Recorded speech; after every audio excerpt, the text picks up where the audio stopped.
बासमती चावल के नाम पर ग्राहकों को ठगने वालों पर लगाम कसने के लिए सरकार अब एक्शन में आ गई है। फूड सेफ्टी रेगुलेटर फसाई ने एक नोटिफिकेशन जारी किया है। इस नोटिफिकेशन में बासमती चावल में केमिकल्स और कलर की मिलावट को लेकर सख्त नियम बनाए गए हैं। इन नियमों का उल्लंघन करने पर संबंधित लोगों के खिलाफ कड़ा एक्शन लिया जाएगा। नोटिफिकेशन में साफ कहा गया है कि ग्राहकों के हित में सारे कदम उठाए जाएंगे। फसाई का यह नोटिफिकेशन 1 अगस्त से लागू होगा। ज्यादा जानकारी के लिए इस वक्त हमारे साथ हमारे कॉमोडिटी एडिटर मृत्युंजय कुमार झा जुड़ चुके हैं।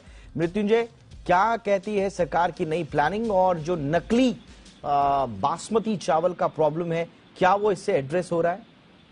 बिल्कुल दीपक, ये बहुत बड़ा फैसला है और पहली बार फसाई ने एक स्टैंडर्ड तय किया है बासमती राइस का।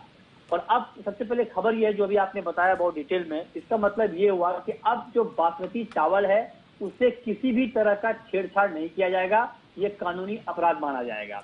मतलब ये हुआ कि जो बासमती चावल का जो साइज है उससे कोई छेड़छाड़ नहीं होगा, कलर से कोई छेड़छाड़ नहीं होगा, कोई आर्टिफिशियल कलर उसमें नहीं मिलाया जाएगा, फ्रेग्रेंस से जो खुशबू आती है बासमती चावल से उसके साथ किसी भी तरह का छेड़छाड़ नहीं होगा।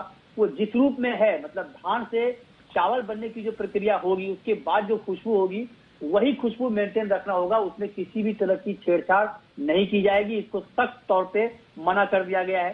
साइज, क्योंकि बासमती चावल आपने देखा होगा आमतौर पे लंबा साइज होता है, उसके साइज से किसी भी तरह का खिलवाड़ नहीं होगा। पॉलिश नहीं किया जाएगा बासमती चावल को। और आप देखिए कि बासमती चावल के मार्केट में भारत की मोनोपोली है। हम जो ग्लोबल मार्केट में जो एक्सपोर्ट होता है या ग्लोबल मार्केट जो है बासमती का, उसमें 2/3 बासमती चावल की सप्लाई अकेले भारत से होती है। बहुत बड़ा मार्केट है भारत का, भारतीय बासमती चावल का ग्लोबल मार्केट में। और क्योंकि ये हिमालय के इलाके में इसकी खेती होती है बासमती चावल की, तो लिहाजा ये हमारी एक यूनिक कमोडिटी है और पूरी दुनिया में मशहूर है भारत का बासमती चावल। और इसीलिए आप देखिए कि हमारा जो चावल है बासमती चावल वो प्रीमियम पे बिकता है। पाकिस्तान भी, भारत के बाद दूसरा बड़ा प्रोड्यूसर पाकिस्तान है, लेकिन पाकिस्तान से करीब करीब $100 के प्रीमियम पर अभी भी भारत का बासमती ग्लोबल मार्केट में बिक रहा है। तो लिहाजा ग्लोबल मार्केट के कंज्यूमर और घरेलू बाजार के कंज्यूमर के हितों को ध्यान में रखते हुए फसाई ने अब तय कर दिया है कि अब इसकी ओरिजिनलिटी से किसी भी तरह का छेड़छाड़ नहीं होगा और जिस रूप में बासमती चावल बनेगा, जो नेचुरल बनेगा, वही आपकी थाली तक पहुंचेगा। तो मतलब जो दर्शक इस वक्त हमें सुन रहे हैं, देख रहे हैं, उनके लिए अच्छी बात यह है। कई बार हम आप दीपक खुद जाते हैं जब खरीदने बासमती चावल, तो हमारे मन में कंफ्यूजन होता है कि पता नहीं हम क्या खरीद रहे हैं, हम ओरिजिनल खरीद भी रहे हैं या नहीं खरीद रहे हैं। ये शंका अब हमारे आपके मन में नहीं रहेगा।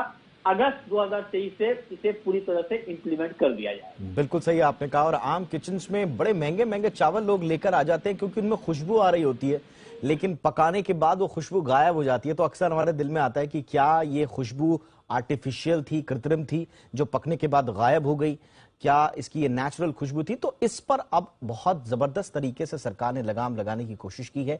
1 अगस्त से ये नियम लागू हो जाएंगे और अब आपको शुद्ध बासमती अगर मिलने जा रहा है तो वो अब मिलने जा रहा है, इसमें कोई दो राय नहीं। बहुत बहुत शुक्रिया मृत्युंजय इस तमाम जानकारी के लिए।